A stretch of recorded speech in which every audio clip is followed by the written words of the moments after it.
खुशामदीद, आदाब, अस्सलाम वालेकुम। आप सबको हमारी तरफ से हो। 25 अगस्त सन 2024 इतवार का दिन है। प्रोग्राम सलाम जेके का ताज़ा शुमारा लेकर आपका मेज़बान इशफा गौहर हाजिर खिदमत है आपके सामने। और आज की अहम तरीन नशियात में जहां बात जम्मू कश्मीर की मौजूदा सियासी सूरत हाल की करेंगे,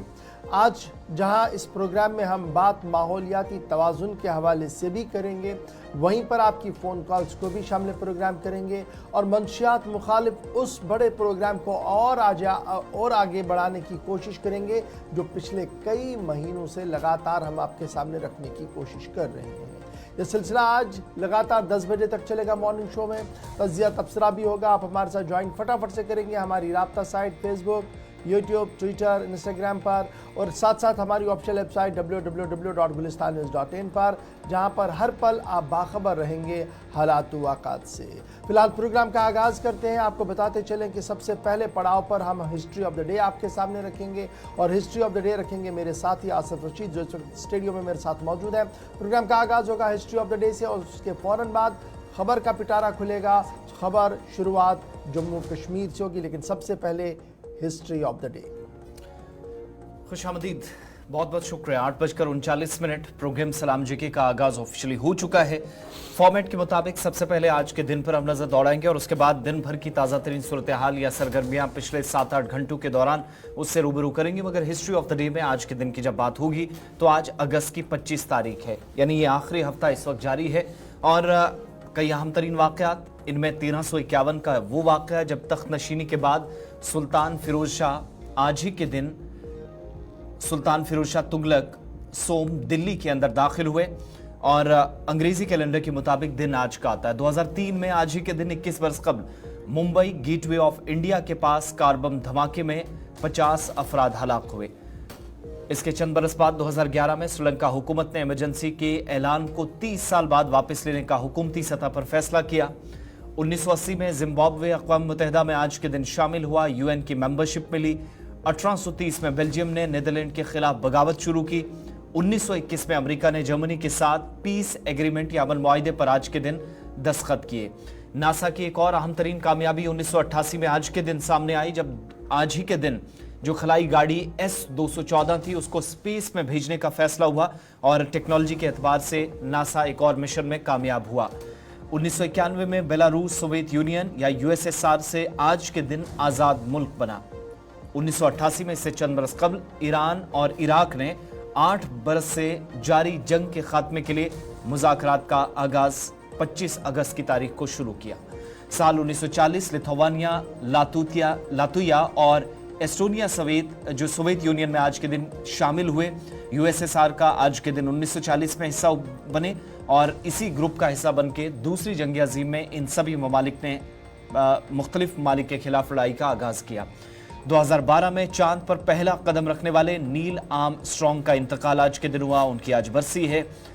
और 1957 में हिंदुस्तानी पोलो टीम ने आलमी कप जीता। ये पहला और बड़ा तारीखी मकाम था आज़ादी के 10 बरस बाद जब पोलो टीम ने वर्ल्ड कप अपने नाम किया। तो खेल से लेकर सियासत और दीगर मामला तक अहम तरीन सरगर्मी आज के दिन हुई है, यानी अगस्त की 25 तारीख को। हिस्ट्री ऑफ द डे के बाद आज खबरों की तरफ चलेंगे। सबसे पहले जम्मू कश्मीर की सियासत पर मबनी कुछ खबरें आप तक पहुंचेंगी, लेकिन उससे पहले इंतजामिया के चंद अहकामात जिनको नजरअंदाज करने के इल्जामात कुछ बड़े इदारों, बड़े जिम्मेदारान पर लगते रहे और कई ग्रुप्स इन सब में शामिल हैं और ऐसे में माहौलियात को नुकसान पहुंचाना शायद एक आम सी बात जम्मू कश्मीर में बन गई है। शुरुआत कुछ इसी तरह की खबर के साथ वस्ती कश्मीर और जनूबी कश्मीर के इलाकों से। चलिए जनाब, खबर का आगाज करते हैं और बात करते हैं माहौलियात को किस तरीके से बिगाड़ा जा रहा है और सरकार की आंख नाक के सामने ये सब कुछ हो रहा है। ये हम हवा में बात नहीं कर रहे हैं और ना ही ये तनकीद बराए तनकीद है, बल्कि ये वो सच है जो नेशनल ग्रीन ट्रिब्यूनल के सामने रखा गया और सरकारी अफसरों ने अपने खत और अपनी रिपोर्ट में इस बात का खुलासा पेश किया। बात ईंट भट्ठों की करते हैं और ईंट भट्ठा मालिकान पर जुर्माने की भी करते हैं। बात सिर्फ सूबा कश्मीर की नहीं करेंगे बल्कि सूबा जम्मू की भी करेंगे और एंटायर यूनियन टेरिटरी की करेंगे कि डिस्पाइट क्लोजर नोटिस आने के बाद, यानी ईंट भट्टों को बंद करने के बावजूद भी मुख्तलिफ मकामात पर ईंट के भट्टे चल रहे हैं। ये खबर इंतहाई अहम है और जब ये ये कहा जा रहा कि जनाब क्लोजर के ऑर्डर जारी किए गए थे, लेकिन उसके बावजूद भी चल रहे हैं। तो ये खुलासा किया जेकेपीसीसी ने, और ये जेकेपीसीसी ने खुलासा कहां पर किया, जब उन्होंने तहरीरी एफिडेविट नेशनल ग्रीन ट्रिब्यूनल के सामने रखा और ये कहा कि 134 के करीब ब्रिक किलन्स है, ईंट के भट्ठे हैं, जो उन्होंने दोबारा से ऑपरेशन शुरू किया जी कश्मीर सूबे के अंदर, डिस्पाइट द ऑर्डर्स कि इन्हें बंद करना था, क्योंकि उन्होंने माहौलियाती तहफ़्फ़ुज़ के लिए जो इक़दाम उठाने थे वो नहीं उठाए, गैर कानूनी तौर पर चल रहे थे, लेकिन अब उसके बावजूद भी चल रहे हैं। रीजनल ऑफिस और member secretary Jammu Kashmir pollution control committee ने बाज़ाब्ता तौर पर एक एफिडेविट फाइल किया है जी नेशनल ग्रीन ट्रिब्यूनल में, जिसमें उन्होंने इस बात का खुलासा किया कि 3 अजला ऐसे हैं जहां पर इन ईंट के भट्ठों को बंद करना था, लेकिन ऑर्डर जारी होने के बावजूद भी ये चल रहे हैं। इतना ही नहीं, बल्कि जो रिकवरी करनी थी एनवायरमेंट कंपनसेशन की, यानी जो जुर्माना वसूल करना था तकरीबन 85 लाख रुपए के आसपास 21 ब्रिक किलन्स से, वो अभी तक भी नहीं लिया गया है। और न्यूली इंप्लीमेंटेड रिस्पॉन्सिबिलिटीज जो सौंपी गई है एनजीटी की तरफ से, जिसमें 21 में सन 2024 को भी एक ऑर्डर जारी किया गया था, उसको नजरअंदाज पूरी तरह से किया जा रहा है। ये एफिडेविट और सरकार के बीच जारी इक़दामात की बात हो रही है। श्रीनगर चलेंगे, हमारे नुमाइंदे इमरान नाइक को हमारे साथ ज्वाइन करेंगे, जो इस बड़ी खबर पर हमारे साथ बात करेंगे, क्योंकि जेकेपीसीसी यानी Jammu Kashmir pollution control committee का जो मानना है, उनका मानना है कि जम्मू के सांबा की बात करें आप, वहाँ पर भी वायलेशंस हुई हैं, फिर आप बडगाम, अनंतनाग, कुलगाम की बात करें, वहाँ पर भी वायलेशंस हैं, और सूबाई कमिश्नर ने बाज़ाब्ता तौर पर इन तमाम मामलों का नोटिस भी लिया था, लेकिन उसके बावजूद भी न तो जुर्माने की रकम वसूल की गई और ना ही ये ईंट के भट्टे बंद हुए, जिसकी वजह से मुसलसल माहौलियाती आलूदगी फैल रही है। इमरान नाइक को जरा अपडेट करें, ये जो एनजीटी के पास एफिडेविट आया है, और एफिडेविट सरकार के एक अहम तरीन इदारे Jammu Kashmir pollution control committee की तरफ से दिया गया है, क्या कुछ इस एफिडेविट के अंदर लिखा गया, और इस एफिडेविट के आने के बाद क्या हम ये माने कि सरकारी इदारों के बीच तालमेल का फुकदान है, जिसकी वजह से हर दिन एक नई खबर आ रही है। कल हमने झील के बारे में कहा कि किस तरीके से एनजीटी सख्त हुई है, आज माहौलियात का एक और पहलू जो इन ईंट भट्टों की वजह से बिगड़ रहा है, उस पर भी नाराजगी है, उस पर भी बरहमी का इजहार है एनजीटी की तरफ से। जी बिल्कुल, Jammu Kashmir pollution control committee के रीजनल ऑफिसर और मेंबर सेक्रेटरी ने नेशनल ग्रीन ट्रिब्यूनल यानी कि एनजीटी में एक एफिडेविट दाखिल किया है, हलफनामा दाखिल किया है, जिसमें कहा गया है कि कश्मीर के 3 अजला में 134 ईंट भट्ठों यानी ब्रिक किलन्स ने दोबारा काम शुरू कर दिया है। हालांकि इनके खिलाफ पाबंदी के अहकाम जारी किए गए थे। अभी तक जम्मू कश्मीर के 21 ब्रिक किलन्स से 84.8 लाख रुपए का जुर्माना वसूल नहीं किया है, यानी कि अभी तक जो इंतजामिया है वो 84.8 लाख रुपए का माहौलियाती जुर्माना वसूल नहीं कर पाई है। नए शामिल किए गए फरीकीन को एनजीटी के 21 मई 2024 के हुक्मनामे के तहत नोटिस जारी किए गए थे। इसके बाद Jammu Kashmir pollution control committee ने मुकर्ररा वक्त पर अपना दाखिल किया, जिसके बाद एनजीटी का हुक्म भी फराहम किया गया। कमेटी ने 21 खिलाफ वर्जी करने वालों के खिलाफ कार्रवाई शुरू की है और जम्मू कश्मीर और जम्मू के रीजनल डायरेक्टर से मुतालिका दस्तावेजात तलब की है। जम्मू और सांबा अजला में ईंट भट्ठों के लिए माहौलियाती जुर्माने की तफसीलात को भी तैयार की गई। इन 21 खिलाफ वर्जी करने वालों के खिलाफ इन 21 खिलाफ वर्जी करने वालों के खिलाफ 3 अगस्त 2024 को नोटिस जारी किए गए थे और 10 दिन में जवाब तलबी की हिदायत भी दी गई, लेकिन इनमें से किसी ने भी जवाब नहीं दिया, जिसके नतीजे में इनके खिलाफ माहौलियाती जुर्माने के अहकाम जारी किए गए। कश्मीर के रीजनल डायरेक्टर ने कहा कि इन्हें इत्तला मिली है कि बडगाम, अनंतनाग और कुलगाम अजला में 134 ईंट भट्ठे दोबारा काम कर रहे हैं, जो कि एनजीटी और पोल्यूशन कंट्रोल कमेटी के अहकाम की खिलाफ वर्जी कर रहे हैं। कमेटी ने इन गैर कानूनी सरगर्मियों की तफसीलात डिविजनल कमिश्नर कश्मीर और मुतालिका अजला के डिप्टी कमिश्नर्स को भेजी है, ताकि एनजीटी के अहकाम को मुअस्सर तरीके से नाफिज किया जा सके। इससे कबल कमेटी ने अपने रीजनल और डिविजनल ऑफिसरान को हिदायत दी थी कि वो इस मामले को कानूनी कार्रवाई के लिए पानी और हवा की आलूगी के कवानीन। तो क्या मैं ये समझूं इमरान कि ये जो एनजीटी के ऑर्डर्स थे स्टेट एडमिनिस्ट्रेशन ने जो एनफोर्स करने थे, इन दोनों के बीच में तालमेल नहीं है, जिसकी वजह से आज ये खबर दोबारा सामने आई है? जी जाहिर सी बात है, अहकामात जारी किए गए हैं। पोल्यूशन कंट्रोल बोर्ड ने अपना जो है उन्होंने भी इस हवाले से मजबूर हो गए वो एनजीटी के सामने अब एफिडेविट जमा करने की। तो बज़ाहिर ऐसा लग रहा है कि आपसी तालमेल नहीं है और जो डिस्ट्रिक्ट एडमिनिस्ट्रेशन है वो भी इस मामले पे संजीदा नजर नहीं आ रहे। जाहिर सी बात है, अगर वो संजीदा होते तो ये जुर्माना अभी तक उन्होंने वसूल किया होता। एक तो वसूल भी नहीं कर पाए, दूसरा ये कि इलीगल तरीके से अभी ये जो गैर कानूनी सरगर्मियां हैं, जो एक्टिविटीज है, तो इस सिलसिले में एक तो ये तालमेल की कमी है, दूसरा ये कि इंतजामिया भी का जो इदारे हैं या जो जिला सतह के जो कंसर्न डिपार्टमेंट से वो इसमें संजीदा नजर नहीं आ रहे हैं और इसलिए मुसलसल एनजीटी। चलिए, बहुत शुक्रिया जी हमारे साथ ज्वाइन करने के लिए। इमरान नाइक को बता रहे थे कि 134 के करीब ऐसे ब्रिक किलन्स हैं जिनको लेकर हुक्मनामा जारी हुआ था बंद करने का, लेकिन उसके बावजूद भी चल रहे हैं। फिर कुछ ईंट भट्ठों पर जुर्माना आयद किया गया था, जो पैसा लेना था वो अभी तक भी नहीं आया है और ये खुलासा खुद कमेटी की तरफ से एनजीटी के सामने रखा गया है। अब बढ़ते हैं जी आगे, जरा माहौलियाती तबाही जो हो रही है इस पर तो हमने एक बात कर ही ली, कल एक बात रखी थी, आज एक और बात रखी है, लेकिन जरा आगे बढ़ते हैं और बात जरा सियासत की करते हैं। रियासत के अंदर इंतखाबी दंगल सज चुका है और इस बिसात पर कौन कहां पर चुनाव लड़ेगा आने वाले दिनों में सारी बातें क्लियर होंगी, लेकिन एक एक करके तमाम सियासी जमातें अपना इलेक्शन मैनिफेस्टो लेकर सामने आई है और इसी इलेक्शन मैनिफेस्टो के दौरान कहीं पर 370 की गुहार है, कहीं पर कैदियों की रिहाई का मामला है, कहीं पर पाकिस्तान के साथ मुज़ाकरात की वकालत की जा रही है और कहीं पर ट्रेडिशनल रास्तों को खोलने की बात हो रही है। बिजली की भी फराहमी को यकीनी बनाया जाएगा नहीं बनाया जाएगा वो अलग सवाल है, लेकिन 200 से 400 यूनिट फ्री करने की भी बात सामने रखी गई है। इस बीच सवाल भारतीय जनता पार्टी की तरफ से बेदरीक उठाए गए। कहा गया कि जिस तरीके से इलेक्शन मैनिफेस्टो लाए गए हैं दरअसल माजी की यादों को ताजा करना चाहते हैं और सूरत हाल को इंतहाई खराब करना चाहते हैं। अब जो खबर सामने आ रही है मसला 370 वाला भी है, जिस पर वजीर दाखिला का बड़ा बयान सामने आया है और दाखिला वजीर ने साफ कर दिया है कि 370 को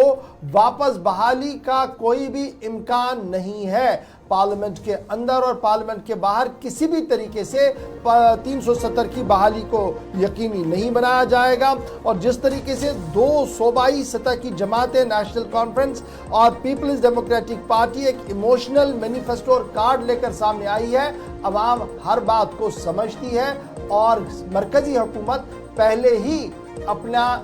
पॉलिसी क्लियर कर चुकी है कि किस तरीके से आने वाले दिनों में सियासत होगी और इन मामलात पर 370 और 35A के मामले पर किसी तरीके से कोई भी गुफ्तगू नहीं होगी। सवाल उस वक्त पूछा गया जब रायपुर छत्तीसगढ़ के अंदर चीफ सेक्रेटरीज और कई जो डीजीपीज थे उनको भी जो नॉर्थ ईस्ट की सूरत हाल है उस पर मुशावरत करने के लिए, बातचीत करने के लिए और सलामती सूरत हाल कैसे बेहतर हो, स्ट्रेटजी कैसे बनाई जाए, नक्सलवाद के खिलाफ बातचीत भी हो या फिर अगर कहीं हथियारों से जवाब देना है तो क्या वो रास्ता सही है, ये सारी चीजें इस मीटिंग में डिस्कस हुई। जब प्रेस कॉन्फ्रेंस हुई तो शुमाल मशरकी रियासतों के अंदर मौजूदा सूरत हाल का जिक्र करने के बीच दो बड़े सवाल पूछे गए कि जम्मू कश्मीर की मौजूदा सूरत हाल में दफा 370 की बहाली का वादा किया जा रहा है,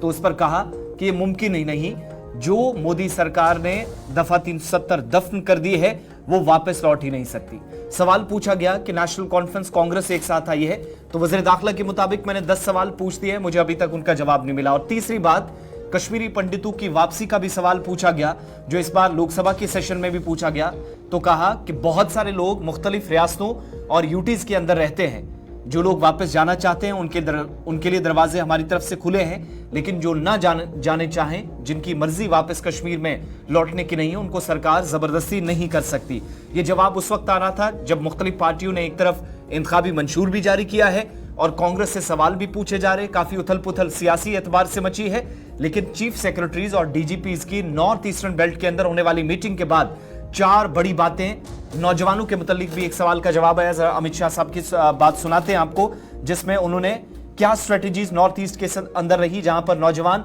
हथियार छोड़कर वापस मेन स्ट्रीम में लौटे, इस बात की उन्होंने एक बार फिर से वजाहत की और मरकजी हुकूमत की बड़ी कामयाबियों में से एक कामयाबी भी करार दी। कहना नहीं चाहता, परंतु एक बात आप समझ लीजिए, 370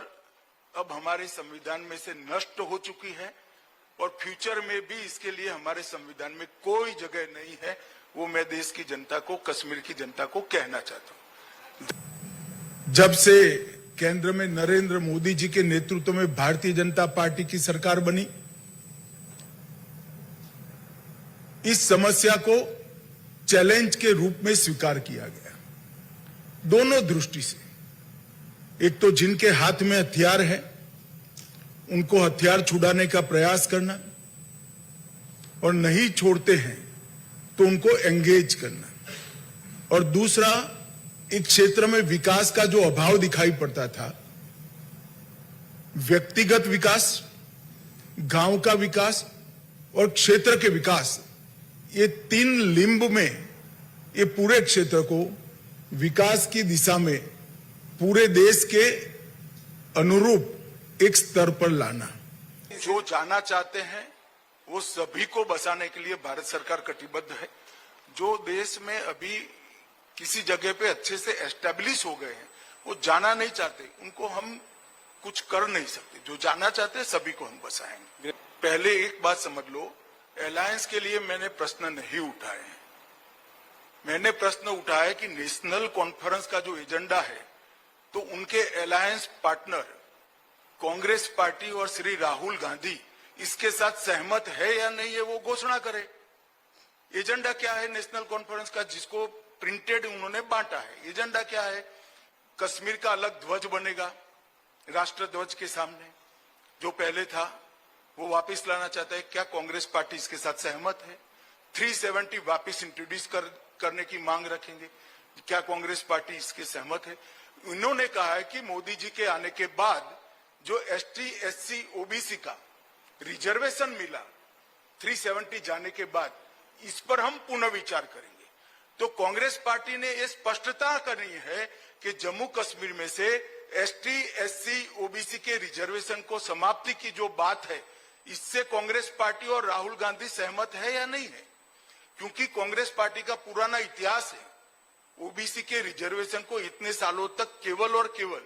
कांग्रेस वजीर अमित शाह को आप सुन रहे थे जो रायपुर के अंदर थे, लेकिन मामला जम्मू कश्मीर की असेंबली का भी सामने आया और कुछ सवालों का जवाब भी उन्होंने दिया। 370 से लेकर दीगर मामलात पर वजीर दाखिला का बयान आपके सामने। लेकिन बात जब इंतखाबात की हो रही है तो बात जमात इस्लामिया ममनुआ तंजीम की भी बताते हैं आपको, जिस पर पाबंदी बरकरार है और बाज़ाब्ता तौर पर यूएपी अदालत ने उस पर पाबंदी बरकरार रखने का जहां गुज़श्ता दिनों फैसला लिया, वहीं पर इत्तला और खबर यह है कि जम्मू कश्मीर में ज़बरदस्त सियासी हलचल तेज़ हो रही है, क्योंकि जमात इस्लामिया के साबिक अरकान असेंबली इलेक्शंस के अंदर आ सकते हैं। सीधी खबर हम आपको बता रहे हैं कि जमात इस्लामिया तैयार है असेंबली इलेक्शंस पर। अगरचे जमात बराह रास्त जमात इस्लामिया के नाम पर चुनावी दंगल का हिस्सा नहीं बनेगी, क्योंकि उन पर पाबंदी आयद है, ताहम आज़ाद उम्मीदवार के तौर पर कई मकामात पर अब की बार इंतखाबी दंगल का हिस्सा बनने जा रही है जमात इस्लामिया। याद रखिएगा, जमात इस्लामिया पर यूएपीए अदालत ने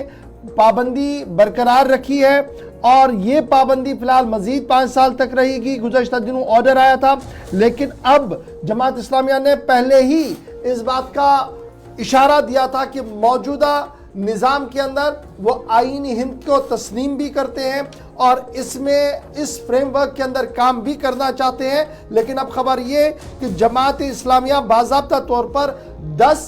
असेंबली हलकों के अंदर अपने उम्मीदवार खड़ा कर सकती है। जमात के ज़राया की तरफ से ये खबर सामने आई है कि 10 असेंबली हलकों के अंदर ये इंतखाबी दंगल जो है वो सज सकता है, जिनमें साउथ कश्मीर का इलाका भी शामिल है, बिजबियारा अनंतनाग कॉन्स्टिट्यूंसी से, जैनपोरा शोपियां से, पुलवामा के कई हिस्सों से जो जमात इस्लामिया के अरकान जो है वो इसका हिस्सा बनेंगे। याद रखिएगा, गुलाम कादिर लोन जो साबिक रुकन भी है उन्होंने गुज़श्ता दिनों इस बात का खुलासा किया था कि वो लगातार ये चाहते हैं कि पाबंदी हटे, लेकिन अगर पाबंदी नहीं भी हटी तब भी जमात जो है वो चुनावी दंगल का हिस्सा बनेगी और अपने उम्मीदवारों को अपने हिसाब से मैदान में लाएंगे। यानी आज़ाद उम्मीदवार की हैसियत से जमात इस्लामिया के उम्मीदवार जहां साउथ के अंदर आपको दिखेंगे, वहीं पर इत्तला यह है कि नॉर्थ और जम्मू भी कई मकामात पर जमात जो है वो अपने उम्मीदवार खड़ा कर सकती है। ताहम सूबा कश्मीर के अंदर फिलहाल 10 निशस्तों पर जमात इस्लामिया जो है वो अपने उम्मीदवार खड़ा कर सकती है। और वजारत दाखिला ने जहां जमात इस्लामिया पर पाबंदी आयद की थी, मुसलसल ये पाबंदी चल रही है। ताहम अब खबर यह है कि 10 से 12 उम्मीदवार जमात इस्लामिया खड़ा कर सकती है बहसते आज़ाद उम्मीदवार के तौर पर। और मुख्तलिफ इलाकों के अंदर जिनमें कुलगाम है, द्यूसर है, बिजप्यारा है, जैनापोरा है, त्राल है, पुलवामा है, राजपोरा साउथ कश्मीर का इलाका है, वहां पर ये चुनावी दंगल का हिस्सा बन सकते हैं। इसी तरीके से श्रीनगर समेत जम्मू के भी मुतअद्दिद इलाकों से ये इंतखाबी दंगल जो है वो सज सकता है। याद रखिएगा 1987 का इलेक्शन जब मुस्लिम मुत्तहिदा महाज बनाया गया था और उस वक्त भी जमात इस्लामिया एक मेजर रोल प्ले कर चुका था और मेजर पार्टी के तौर पर उभर चुका था। लेकिन अब देखना होगा कि अब की बार जमात पर पाबंदी है, तो पाबंदियों के बावजूद इतलात और खबरें ये हैं कि बहसते आज़ाद उम्मीदवार के तौर पर वो इस बार चुनावी दंगल का हिस्सा बनेंगे। अब देखना होगा कि किस तरीके से चुनाव का रंग बदलता है आने वाले दिनों में। एक तरफ से दाखिला वजीर ने साफ कर दिया था कि पाबंदियां जिस तरीके पर लगी हैं वो कंटिन्यू रहेंगी, अदालत का यह फैसला भी था। वहीं दूसरी तरफ से ये खबर सामने आई कि जमात पाबंदी लगने के बावजूद बहसते आज़ाद उम्मीदवारों के तौर पर मैदान दंगल में उतरेंगे और असम्बली इंतखाबात में हिस्सा ले सकती हैं। ये बड़ी खबर जमात इस्लामिया के हवाले से सामने आ रही है। तो जहां पर मुख्तलिफ सियासी जमातों की सरगर्मियों की बात हो रही है, जमात इस्लामी पर आप देखेंगे कि लोकसभा इंतखाबात में सबसे ज्यादा सुर्खियों में जमात इस्लामी भी, बाकी पार्टियां अगरचे रही ही लेकिन ये जमात भी रही, क्योंकि बहुत सारे लोग जिनने चुनावी सरगर्मियों का न सिर्फ हिस्सा बने बल्कि पहली मर्तबा 30-30, 35-35 वर्षों के बाद, या ये भी कहा गया कि 1987 के चुनाव में कई लोगों ने आखिरी बार वोट डाला था, उसके बाद पहली बार वो अप्रैल मई के महीने में बाहर आए और लोकसभा इलेक्शंस के पूरे प्रोसेस का हिस्सा बने। अब सबकी नजरें इस बात पर भी है कि यूनियन टेरिटरी के अंदर एक तवील मुद्दत के बाद क्या वो इंतजार खत्म होगा और हुकूमत की बहुत सारी चीजों पर इजाजत भी जरूरी है,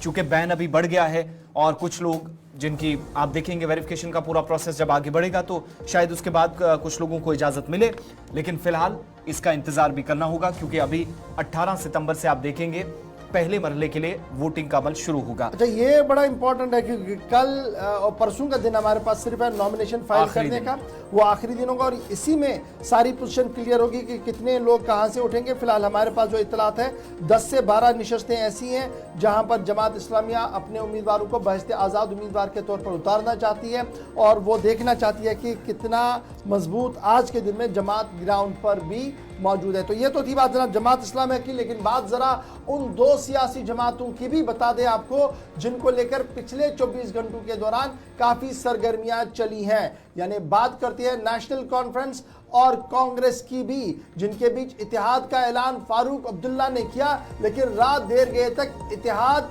कहीं पर भी नजर नहीं आ रहा है। इत्तलात और खबरों के मुताबिक नेशनल कॉन्फ्रेंस और कांग्रेस का इत्तेहाद आखिरी पड़ाव पर आ चुका है और अब हतमी फैसला दिल्ली के से सुनाया जा सकता है। जम्मू कश्मीर प्रदेश कांग्रेस कमेटी ने 90 असेंबली हलकों के लिए उम्मीदवार स्क्रीनिंग कमेटी के सामने रख दिए हैं। अब इस खबर को जरा गौर से सुनिएगा कि प्रदेश कांग्रेस कमेटी ने 90 असेंबली हलकों में अपने उम्मीदवारों का फहरिस्त जो है वो स्क्रीनिंग कमेटी को कल सौंपा था। स्क्रीनिंग कमेटी दिल्ली से वापस श्रीनगर आई थी, तारिक हमीद करा और दीगर मेंबरान उसमें मौजूद थे और 90 की 90 सीटों पर मुमकिना उम्मीदवारों की फहरिस्त स्क्रीनिंग कमेटी को सौंप दी गई है। क्योंकि तजब्जुब बरकरार है नेशनल कॉन्फ्रेंस और कांग्रेस के इत्तेहाद को लेकर, परसों का दिन आखिरी दिन होगा जब नॉमिनेशंस फाइल करनी है और अभी तक भी कोई जामिया बात नेशनल कॉन्फ्रेंस और कांग्रेस के खीमे से सामने नहीं आई है। इत्तलात और खबर यह है कि नेशनल कॉन्फ्रेंस के खीमे के ऊपर भी दबाव बहुत ज्यादा बढ़ा हुआ है। फारूक और उमर अगरचे लगातार मीटिंग्स भी वर्कर से कर रहे हैं, लीडर से कर रहे हैं, लेकिन उसके बावजूद भी अलम बगावत कई मकामात पर बुलंद किया गया है, जिसमें कहा गया कि किसी भी कीमत पर वो इस फैसले को नहीं मानेंगे कि वो सीट किसी को सरेंडर की जाए। अब जब इन सीट्स की बात हो रही है तो उनमें साबिक सदर वकार रसूल वानी की भी सीट है, जहां पर नेशनल कॉन्फ्रेंस के नामजद उम्मीदवार का मानना है कि वो ज्यादा मजबूत है। इसी तरीके से जो दीगर सीटें साउथ की है वहां पर भी रात देर के नेशनल कॉन्फ्रेंस के वर्करों की तरफ से जश्न मनाया गया, जो इस बात का अंदाजा दे रहा है कि शायद इत्तेहाद लगभग खत्म है, अब फ्रेंडली कॉन्टेस्ट होगा। और यही वजह कि 90 की 90 सीटों के नामों की फहरिस्त जो है वो स्क्रीनिंग कमेटी को सौंप दी गई है। कांग्रेस का अलासती इजलास जो कल एसएस रंधावा की सरबराही में हुआ, जिसमें तारिक हमीद करा भी मौजूद थे, गुलाम अहमद मीर, वकार रसूल वानी और दीगर मेंबरान मौजूद थे। यहाँ पर तमाम तर सूरत हाल का जायजा लिया गया और हालात वाक़ात देखने के बाद तारिक हमीद करा रात देर गए ही वापस नई दिल्ली के लिए रवाना हुए, जहां पर इतलात ये है कि तकरीबन 10 से 10:30 बजे के रात ही मल्लिकार्जुन खड़गे के साथ तारिक हमीद करा की मुलाकात हुई है। और आज कांग्रेस हेडक्वार्टर में एक जामिया बात होगी, जिसके बाद कोई हतमी फैसला भी सामने आ सकता है। वहीं दूसरी तरफ से फारूक अब्दुल्ला ने भी पैदर पे अपने लीडर्स के साथ मुलाकातों और मुशावरतों का सिलसिला जारी रखा, जो रात देर गए तक था। और रात देर गए इतलात और खबरें ये है कि महिउद्दीन मीर साहब को भी पुलवामा से ग्रीन सिग्नल मिल चुका है, जिसके बाद जश्न उनके आसपास के इलाके के अंदर देखने को मिला। हसनैन मसूदी साहब उनका भी नाम सामने आया और यह भी कहा गया कि वो भी दंगल का हिस्सा बनेंगे। और इस तरीके से देवसर और दीगर कॉन्स्टिट्यूएंसी से भी जश्न नेशनल कॉन्फ्रेंस के उम्मीदवार बनाते हुए नजर आ रहे थे, जो ये दिख रहा था कि जो सीटें छोड़ी जा रही थी अलायंस के लिए, शायद वहां पर नेशनल कॉन्फ्रेंस भी चुनावी दंगल का हिस्सा बनेंगे और बाद में एक फ्रेंडली कॉन्टेस्ट के बाद देखा जाएगा कि क्या कुछ होता है। अभी कोई फाइनल डिसीजन न तो नेशनल कॉन्फ्रेंस के खीमे की तरफ से कोई बात सामने रखी जा रही है और ना ही कांग्रेस ने कोई हतमी जवाब दिया था। दोनों पार्टियों के जो करीबी जराया है वो ये बता रहे हैं कि शायद इत्तेहाद जिस ख्वाब के जिस तरीके से देखा गया था उस तरीके से ना हो। और कांग्रेस लगातार ये कह रही है कि उनके लिए उनकी पार्टी के जो वर्कर्स हैं उनकी इज्जत नफ्स को बरकरार रखना इस वक्त सबसे अहम जरूरी है, इसलिए शायद अलहदा रास्ता भी इख्तियार किया जा सकता है। ताहम अभी भी चूंकि पॉलिटिक्स है, इसमें कुछ भी हो सकता है, सुबह और शाम में काफ़ी फ़र्क होती है। आज का दिन इंतहाई अहम होगा, कांग्रेस के अंदर भी मीटिंग का सिलसिला होगा और इत्तलात के मुताबिक नेशनल कॉन्फ्रेंस ने भी एक बार फिर उन उम्मीदवारों को तलब किया है जहां पर शायद मुश्तरका उम्मीदवार उतारने की बात हो रही थी या कांग्रेस को वो सीटें देने की बात हो रही थी। तो फिलहाल आज कल ये इंतहाई 2 दिन है, लेकिन अलायंस के हवाले से, नेशनल कॉन्फ्रेंस कांग्रेस अलायंस के हवाले से कांग्रेस खीमे से आज इंतहाई बड़ी खबर आ सकती है। चलिए, ये बात कांग्रेस के हवाले से हो रही थी, लेकिन बात जरा भारतीय जनता पार्टी की करते हैं, जहां पर सीईसी के इजलास पर भी सबकी नजरें हैं, क्योंकि इस इजलास के बाद बाज़ाब्ता तौर पर दारुल हुकूमत दिल्ली से ग्रीन सिग्नल उन नामों को भी मिल जाएगा जिनकी फहरिस्त जम्मू कश्मीर में पार्टी काडर ने, क़यादत ने इस वक्त तैयार कर रखी है, जो यहां से नाम स्क्रीन होने के बाद दिल्ली पहुंचे थे। और बीजेपी सीईसी का इजलास आज दारुल हुकूमत दिल्ली के अंदर हो रहा है और उम्मीद ये की जा रही है या तवक्को यह है कि शाम होते होते पहली फहरिस्त लगभग फाइनलाइज हो जाएंगी। और चूंकि बीजेपी भी क्लियर कर चुके हैं, बाकी जमातों की तरह वो भी मुख्तलिफ फेसेस में पार्टी उम्मीदवारों का नाम सामने रखने की ख्वाहिश रख रही है, तो उसी हिसाब से चीजें अभी तक चल रही हैं। लेकिन आज होने वाली मीटिंग में इतलात के मुताबिक पार्टी के कौमी सदर जेपी नड्डा के अलावा राजनाथ सिंह होंगे, मरकजी वज़ीर दाखिला अमित शाह होंगे, इसके अलावा वज़ीर आज़म नरेंद्र मोदी इस इजलास का हिस्सा बनेंगे। और 18 सितंबर को होने वाले पहले मरहले के लिए, जहां पर जम्मू कश्मीर के अंदर वोट डाले जाएंगे पहले फेज में असेंबली इलेक्शंस में, तो उससे पहले और 27 तारीख जैसे हमने कहा कि परसों आखिरी तारीख है जम्मू कश्मीर यूटी के अंदर कि पहले फेज के लिए नामों जो पर्चा नामजदगी वो दाखिल कराए जा सके। लेकिन आज जब सेंट्रल इलेक्शन कमेटी का दिल्ली में इजलास होगा तो इस बात को यकीनी बनाने पर जोर है कि कैसे तोड़ बाकी जमातों के इत्तेहाद का या उनके सामने काउंटर अटैक कैसे किया जाए, नंबर 1। नंबर 2, क्या नए फेसेस मैदान में होंगे या ट्रेडिशनल फेसेस पर बीजेपी अब भी यकीन रखती है, यह भी तकरीबन साफ हो जाएगा। और पार्टी जरा इस बात की तस्दीक कर रहे हैं कि मरकजी वज़ीर दिफा राजनाथ सिंह वज़ीर दाखिला अमित शाह, बीजेपी के कौमी सदर जेपी नड्डा के अलावा BJP national general secretary organisation BL Santosh, party election incharge Jammu Kashmir के, जिनमें यूनियन मिनिस्टर हैं जी कृष्ण रेड्डी हैं, राम माधव हैं, जिनको कुछ दिन पहले जिम्मेदारी दी गई, वो इस इजलास में रहेंगे क्योंकि वो यहां पर बैक टू बैक 2 मीटिंग्स ले चुके हैं श्रीनगर और जम्मू में। तो यहां से जो फीडबैक मिला है वो काफी अहमियत का हामिल है। तरुण चुग जो पिछले 2-3 हफ्तों में जम्मू कश्मीर तकरीबन 3 चक्कर लगा चुके हैं, वो इस मीटिंग का हिस्सा होंगे। डॉक्टर जितेंद्र सिंह रहेंगे, पार्टी के को इंचार्ज जिनमें आशीष सूद हैं, रुकने पार्लियामेंट जुगल किशोर शर्मा हैं, उनको जिम्मेदारी सौंपी गई थी। तो वो तमाम लोग जो यहां से फीडबैक लिया गया है वो पार्टी के सामने रखा जाएगा, जिसके बाद नामों को एक तरह से स्क्रीन किया जाएगा और शायद आज शाम तक पार्टी अपने नामों का और इतलात जो है कि कल सुबह या दोपहर को ऐलान हो सकता है पहली लिस्ट का, लेकिन शाम होते ये कम से कम साफ हो जाएगा कि सेंट्रल इलेक्शन कमेटी ने बीजेपी के किन नामों पर, किन चेहरों पर मोहर लगाई है जो असेंबली इलेक्शंस के पहले फेज में बीजेपी की तरफ से नुमाइंदगी करने वाले हैं।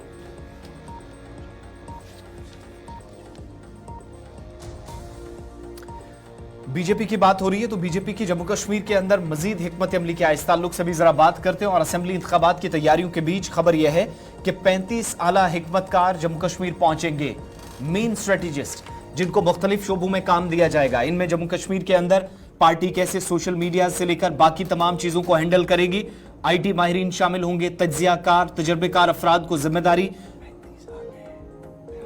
लोगों को जिम्मेदारी सौंपी गई है। और ये जो 3 दर्जन अफराद हैं ये जम्मू कश्मीर पहुंच गए हैं, जबकि 3 दर्जन से जायद अफराद मजीद जिनकी निशानदेही पार्टी काडर ने की है जम्मू कश्मीर के अंदर आइंदा असेंबली इंतखाबात के लिए हिकमत अमली का हिस्सा बनाने के लिए उनको जम्मू कश्मीर पहुंचाया जाएगा। खबर यह भी है कि तमाम लोग न सिर्फ पार्टी की सरगर्मियों पर नजर रखेंगे बल्कि हिज़्ब इख्तिलाफ जो स्ट्रेटेजीज अब तक बना रहा है, जो प्लानिंग कर रहा है, जो सरगर्मियां इस वक्त बीजेपी के अलावा कांग्रेस, नेशनल कॉन्फ्रेंस, PDP और दीगर इलाकाई जमातों की रहेंगी, उस पर भी बहुत करीबी नजर रहेगी। 42 मजीद स्ट्रेटेजिस्ट जम्मू कश्मीर बीजेपी की तरफ से भेजे जाएंगे, लेकिन 35 अफराद जिनमें IT एक्सपर्ट्स हैं, सीजनल पॉलिटिकल फिगर्स दोनों से, बीजेपी और RSS से, उनको यहां शामिल करके जम्मू कश्मीर भेज दिया गया है। और अपोजिशन का इस वक्त मुख्तलिफ इलाकों के अंदर जो एजेंडे पर सवाल उठा है वो एक बात, लेकिन अब ग्राउंड पर कैसे काम किया जाएगा, वोटर्स को मोबिलाइज करने की जो एक कोशिश होगी उसके दरमियान पर्टिकुलरली क्या स्ट्रेटेजीज रहेगी, उस पर भी सबकी नजरें रहने वाली हैं। शिल्पा शर्मा भी हमारे साथ ज्वाइन कर चुकी हैं। शिल्पा, क्या मजीद डिटेल्स हैं? स्ट्रेटेजी बड़ी मजबूत तरीके से तैयार करने की कोशिशें बहुत हद तक जो है वो कंप्लीट हो गई हैं। ये जो ताज़ा और बड़े फैसले लिए जा रहे हैं, इनमें इन 35 लोगों को कहां और कैसे मजीद जिम्मेदारियां दी जाएंगी, पर्टिकुलरली जिन पर जम्मू कश्मीर के अंदर पार्टी की एक बड़ी जिम्मेदारी होगी कि आइंदा हिकमत अमली क्या रहेगी, क्या रणनीति चुनाव में रहेंगी अप टू फर्स्ट फेज, कम से कम जो बहुत करीब आ रहा है 18 सितंबर के। जी बिल्कुल, देखिए भारतीय जनता पार्टी ने 77 के करीब पोल स्ट्रैटेजिस्ट जो है वो जम्मू कश्मीर में भेजे हैं और जिस प्रकार से आपने कहा कि करीबन 35 के करीब वो यहाँ पर करंटली इस समय मौजूद है और जन्माष्टमी के बाद यानी कि कल के बाद जो सोर्सेज बता रहे हैं कि 42 के करीब वो यहाँ पर पहुंचेंगे। और जिस प्रकार से इनके काम की बात करें तो इन्हें जो है वो काम सौंपा गया है ओपोजिशन की एक्टिविटीज पे नजर रखने का, एक रणनीति जो है वो तैयार करेंगे। और साथ ही साथ जिस प्रकार से आपको बता दें कि जो यानी कि मतदाता संख्या रहेगी उनका ये देखेंगे, जो यूथ एंगेजमेंट है कितनी रही है वो ये देखेंगे और साथ ही साथ जो डेवलपमेंट नीड है वो भी इनमें जो है वो काम सौंपा गया है। ये बीजेपी और RSS के जो है वो IT एक्सपर्ट्स होंगे और साथ ही साथ जिस प्रकार से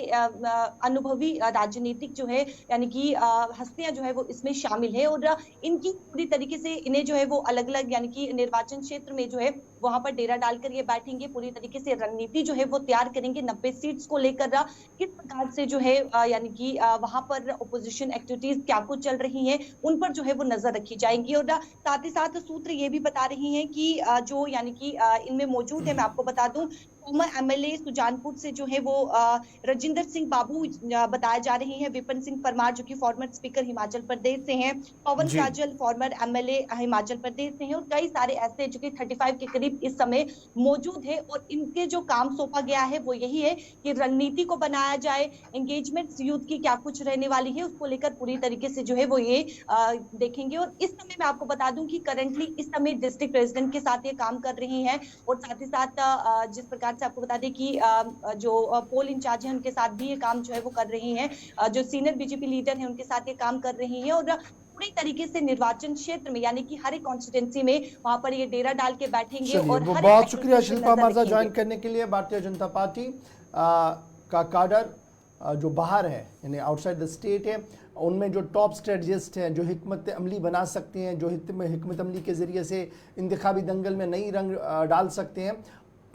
उन्हें जम्मू कश्मीर तैनात कर दिया गया है। और इब्तिदाई खबरों के मुताबिक 35 के करीब लोग इस वक्त जम्मू के अंदर मौजूद हैं और 42 से ज़्यादा स्ट्रेटजिस्ट जो है वो मज़ीद आने वाले 2-4 दिनों के अंदर आएंगे, जो हर असम्बली सेगमेंट के अंदर रहेंगे, ताकि वहाँ पर वो उस स्ट्रेटजी को आगे बढ़ा सके जो बीजेपी की तरफ से बनाई गई है कि किस तरीके से जम्मू कश्मीर की ज़्यादा से ज़्यादा असम्बली नशस्तों पर कामयाबी हासिल की जाए। ये थी बात नेशनल कॉन्फ्रेंस, कांग्रेस और भारतीय जनता पार्टी की। यहाँ पर रुकते हैं हम एक छोटे से ब्रेक के लिए, लेकिन ब्रेक के उस पार आएंगे तो आपको बताएंगे कि अब की बार पैदल मार्च होगा और ये मार्च का ऐलान कहां पर किया गया और क्यों किया गया और अक्टूबर के दिन को क्यों चुना गया, बताएंगे डिटेल के साथ, आपके सामने आएंगे। आप बने रहेंगे हमारे साथ। न सिर्फ लद्दाख की खबर से आपको बाखबर करेंगे, बल्कि लेफ्टिनेंट गवर्नर साहब का भी बयान आया है। इंतखाबी दंगल के बीच लेफ्टिनेंट गवर्नर साहब ने एश्योरेंस दी है, बताएंगे आपको छोटे से ब्रेक के फौरन बाद।